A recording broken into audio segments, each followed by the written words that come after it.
जिला कलेक्टर सिद्धार्थ सिहाग ने राजादेसर उप तहसील का निरीक्षण कर अधिकारियों को आवश्यक दिशा निर्देश दिए। जिला कलेक्टर के पहली बार राजादेसर आगमन पर राजादेसर युवा विकास समिति द्वारा उनका अभिनंदन किया गया। समिति के मंत्री मदन धादीच, एडवोकेट रोहित मारू, उपाध्यक्ष धनपत शर्मा ने शॉल ओढ़ाकर तथा प्रतीक चिन्ह भेंट कर कलेक्टर का सम्मान किया। इस दौरान पदाधिकारियों ने समिति द्वारा जन सेवा की किए जा रहे कार्यों की जानकारी भी दी। इस अवसर पर प्रशिक्षु IAS डॉक्टर धीरज सिंह, उपखंड अधिकारी विजेंद्र सिंह, तहसीलदार अशोक कुमार, नायब तहसीलदार सुभाष कुलेरी सहित कई कर्मचारी उपस्थित थे। ये सबसे पहले तो यहाँ पे जो कॉलेज के लिए अभी वर्तमान में भूमि चिन्हित की गई है उसका आवंटन हुआ है, तो उसका कार्य जल्दी प्रारंभ कराया जाए। फिर यहाँ पे उप तहसील से संबंधित जो 1-2 विषय हैं उनके बारे में चर्चा की गई है कि यहाँ और सुविधा किस तरह से स्थानीय जनता को दी जा सकती है। और तीसरा जो कस्बे की कुछ मुद्दे थे उनके बारे में भी बताया गया है। कोशिश करेंगे धीरे धीरे इन सारों के ऊपर कार्रवाई करते हुए जनता को राहत दी जाए। चिकित्सकों की रिक्त पद लंबे समय से चल रहे सर, इसके बारे में आपका सरकार को क्या अवगत कराओगे? कोशिश करेंगे कि जहाँ पर भी यदि कोई रिक्तियाँ हैं तो ओवरऑल सिचुएशन को देखते हुए उसमें जो बेस्ट हो पाएगा वो करें। लंबे समय से यहाँ पर बरसाती पानी की बहुत बड़ी समस्या है। कस्बे के क्या कटोरनुमा होने के कारण ही लोगों के घरों में, कच्ची बस्ती में खूब बरसाती पानी जा रहा है। इसके लिए सरकार को आप विशेष क्या दोगे प्रशासन? ये अभी रतनगढ़ में भी जो DPR बनी थी उसके क्रम में स्वीकृति जारी की गई है और चूरू में भी इस तरह की समस्याएं हैं, बल्कि यहाँ पर कमोवेश काफ़ी जगह पे क्योंकि कटोरीनुमा है और आसपास भी गिरानियों को बनाने के बावजूद भी जो पानी भरने की समस्या है वो एक प्रमुख समस्या है। तो उसके ऊपर पूरे ज़िले में ही कार्य योजना बना के राजादेसर के लिए भी प्रयास किए जाए। धन्यवाद सर। तहसील के गांव कुसुमदेसर की रोही में गुरुवार की देर रात लावारिस हालत में मिली एक कार से पुलिस को 4 कट्टों में डोडा पोस्त छिलका बरामद हुआ है। पुलिस ने डोडा पोस्त व कार को जब्त कर शुक्रवार को अज्ञात कार चालक के खिलाफ मुकदमा दर्ज कर जांच शुरू कर दी है। प्राप्त जानकारी के अनुसार सब इंस्पेक्टर गिरधारी सिंह मेजाब्ता गुरुवार की रात गश्त व तफ्तीश कर रहे थे कि कुसुमदेसर की रोही में लावारिस हालत में कार मिली। कार की तलाशी ली तो पीछे की सीट व डिग्गी में 2-2 कट्टे मिले जिनमें डोडा पोस्त छिलका भरा हुआ था। चारों कट्टों का वजन 75 किलो 400 ग्राम है। पुलिस ने डोडा पोस्त व कार को जब्त कर अज्ञात चालक के खिलाफ मुकदमा दर्ज किया है। इससे पूर्व गांव सांगासर भीचरी सहित आसपास के गांवों के लोगों को चोरों की आने की सूचना मिली, जिस पर ग्रामीण समूह में चोरों की तलाश शुरू कर दी। लेकिन जैसे ही पुलिस की उक्त कार्रवाई की सूचना मिली तो ग्रामीण वापस लौट गए। तालुका विधिक सेवा समिति के तत्वाधान में 12 मार्च को आयोजित होने वाली राष्ट्रीय लोक अदालत के लिए शुक्रवार को बैठक का आयोजन हुआ। इस बार राष्ट्रीय लोक अदालत में लंबित प्रकरणों में सभी प्रकार के राजस्व मामले व पेमाइश ऑफ होल्डिंग मामलों को भी शामिल किया गया है। इस संबंध में ACGM कन्हैयालाल पारी की अध्यक्षता में हुई बैठक में आवश्यक दिशा निर्देश दिए गए। बैठक में अतिरिक्त मुख्य न्यायिक मजिस्ट्रेट द्वारा लोक अदालत के संबंध में विस्तृत चर्चा की तथा राजस्व संबंधित राजीनामा योग्य प्रकरणों की सूची तैयार करने, मामलों में प्री काउंसलिंग करवाने तथा लोक अदालत में निस्तारण करने की बात कही। इस दौरान अधिकारियों से राजीनामा योग्य प्रकरणों का निस्तारण करवाने तथा इस कार्य के लिए प्रचार प्रसार करने के निर्देश दिए गए। बैठक में SDM विजेंद्र सिंह, DYSP हिमांशु शर्मा, तहसीलदार अशोक कुमार, पालिका आयुक्त डॉक्टर सहदेव चारण, बार संघ के अध्यक्ष रोहिता सिंह राठौड़ एवं सामाजिक कार्यकर्ता संतोष कुमार इंदौरिया उपस्थित थे। तालुका विधिक सेवा प्राधिकरण रतनगढ़ की ओर से एक बैठक का आयोजन किया गया है, जिसमें आगामी माह में आयोजित होने वाली दिनांक 12/3/2022 को आयोजित होने वाली राष्ट्रीय लोक अदालत के संबंध में बैठक का आयोजन किया गया। आगामी राष्ट्रीय लोक अदालत में न्यायिक मामलों के साथ साथ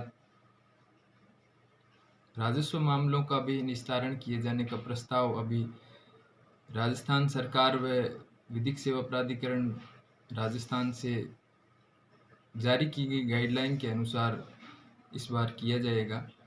और इस संबंध में ये दिशा निर्देश जो प्राप्त हुए हैं उन्हीं के अनुसरण में ये मीटिंग रखी गई है। अधिक से अधिक प्रकरणों का निस्तारण किस प्रकार से किया जाए, लोगों को किस प्रकार से समझाइश की जाए, डोर स्टेप जो कार्यक्रम है उसकी रूपरेखा किस प्रकार से तैयार की जाए, इस संबंध में सुचारू रूप से कार्य करने के लिए इस मीटिंग का आयोजन किया गया है।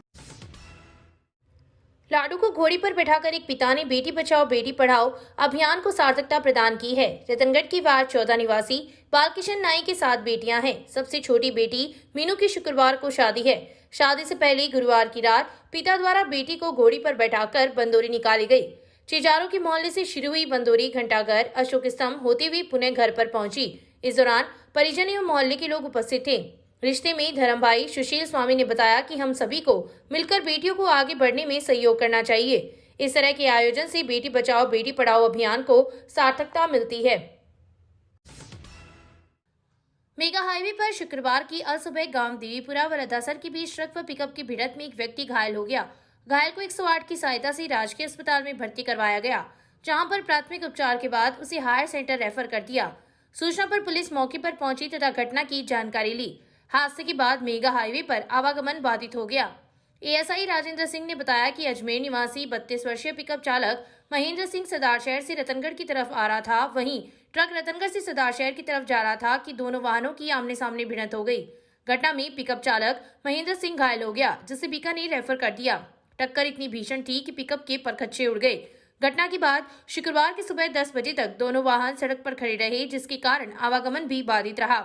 सूचना पर रीड कोर के कर्मचारी मौके पर पहुंचे तथा वाहनों को साइड में खड़ा करने की कवायद शुरू कर दी। ट्रक में भीलवाड़ा की पट्टियां भरी हुई थी।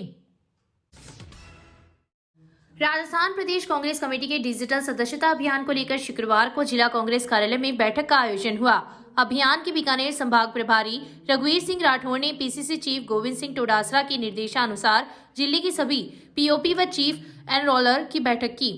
जिला कांग्रेस कमेटी के निवर्तमान अध्यक्ष भंवरलाल पुजारी की अध्यक्षता में आयोजित कार्यक्रम में वक्ताओं ने कहा कि जिले में अधिक से अधिक कार्यकर्ताओं को पार्टी के डिजिटल सदस्यता अभियान से जोड़ा जाए। कार्यकर्ता ही पार्टी की रीढ़ की हड्डी है। इस दौरान पुजारी ने कहा कि प्रत्येक बूथ पर अधिक से अधिक कार्यकर्ताओं को जोड़ा जाएगा। बैठक को आईटी सेल के प्रदेश संयोजक रामवीर सिंह रायका ने भी संबोधित किया। इस अवसर पर जिला कांग्रेस कमेटी के महामंत्री रामनारायण व्यास, पार्षद अब्बास गुरी, देवी सिंह राजपुरोहित, महेंद्र सैनी, नवीन वर्मा, संदीप भार्गव, गोपीचंद श्योरान, रामकरण जाट, जब्बार खोकर, नवाब खान, सचिन हरिद्वाल, रोहित लाटा, बाबूलाल माहिच, रोहित मारू सहित कई लोग उपस्थित थे। भाजपा जनता युवा मोर्चा के कार्यकर्ताओं द्वारा रिट भर्ती परीक्षा में पेपर लीक व अन्य अनियमितताओं के विरोध में शुक्रवार को उपखंड मुख्यालय पर प्रदर्शन कर प्रकरण की जांच सीबीआई से करवाने की मांग की। इस मांग को लेकर मोर्चा के शहर अध्यक्ष प्रदीप सैनी के नेतृत्व में मुख्यमंत्री के नाम एसडीएम विजेंद्र सिंह को ज्ञापन भी दिया गया है। ज्ञापन में उल्लेख किया गया है कि परीक्षा में हुई धांधली को लेकर जयपुर में भाजपा प्रदेश अध्यक्ष सतीश पूनिया एवं मोर्चा के कार्यकर्ताओं द्वारा किए जा रहे शांतिपूर्ण आंदोलन पर लाठीचार्ज करना निंदनीय है। लाठीचार्ज के दोषी अधिकारियों को निलंबित करते हुए कानूनी कार्यवाही की जानी चाहिए। वहीं रिट भर्ती प्रकरण में पेपर लीक एवं अन्य अनियमितताओं को लेकर राज्य सरकार केवल लीपापोती कर रही है। अब जांच में एसओजी ने पेपर लीक होना माना है तो सरकार ने आनन फानन में कुछ अधिकारियों पर इसकी गाज गिराकर इतिश्री करना चाहती है, जो युवाओं के साथ धोखा है। ज्ञापन में मांग की है कि उक्त प्रकरण की सीबीआई से जांच करवानी चाहिए। इस अवसर पर मोर्चा के विकास सैनी, कमल गुज्जर, विनोद सैनी, प्रहलाद गुज्जर, किशन स्वामी, शोएब गौरी, मुरलीधर सैनी, मोहित दर्जी, रामरतन शर्मा, भंवरलाल प्रजापत, ध्रुव सोनी, मोनू सिवाल, मोहित सहित कई कार्यकर्ता उपस्थित थे। गांव देवीपुरा स्थित एक ढाणी में गुरुवार की रात अज्ञात कारणों से आग लग गई। आग लगने से अफरा तफरी मच गई तथा ग्रामीण जन मौके पर एकत्रित हो गए। करीब 1 घंटे की मशक्कत के बाद आग पर काबू पाया गया। घटना में लाखों रुपए का घरेलू सामान जलकर नष्ट हो गया। पंचायत समिति सदस्य बाबूलाल प्रजापत ने बताया कि गांव देवीपुरा निवासी धर्मचंद्र पुत्र मुनीलाल मेघवाल गुरुवार की रात परिजनों के साथ अपने घर में सो रहा था। घर में बने टीन शेड के छपरे में अज्ञात कारणों से आग लगने से अफरा तफरी मच गई तथा शोर शराबा सुनकर आसपास के लोग मौके पर एकत्रित हो गए। आग पर पानी डालकर करीब 1 घंटे की मशक्कत के बाद काबू पाया गया, लेकिन तब तक छपरे में रखी 5 चारपाई, गर्म कपड़े, रजाई, फर्नीचर, पंखे, कूलर आदि घरेलू सामान जलकर नष्ट हो गया। राजदेसर कस्बे के भारतीय विद्यापीठ महाविद्यालय में चल रहे सांस्कृतिक कार्यक्रम की 5वें दिन शुक्रवार को विभिन्न आयोजन हुए। शुक्रवार को हुए आयोजन व्यंजन सजाओ प्रतियोगिता में प्रथम विजय लक्ष्मी प्रजापत, द्वितीय दीक्षा कटारिया, मोनो एक्टिंग में प्रथम प्रियंका पारीक, भावना पांडे, विजय लक्ष्मी प्रजापत और गरिमा कंवर तथा द्वितीय स्थान पर ध्रुवी तोदी और स्नेहा प्रजापत रही। कार्यक्रम प्रभारी राजेश मीना ने बताया कि शनिवार को सांस्कृतिक कार्यक्रम के साथ समापन समारोह का आयोजन होगा। इस अवसर पर डॉक्टर राजशेखर पुरोहित, प्रवक्ता नीरज कछावा, दुर्गादत्त नेहरा, सोनू शर्मा एवं मोहम्मद रमजान सहित कई लोग उपस्थित थे।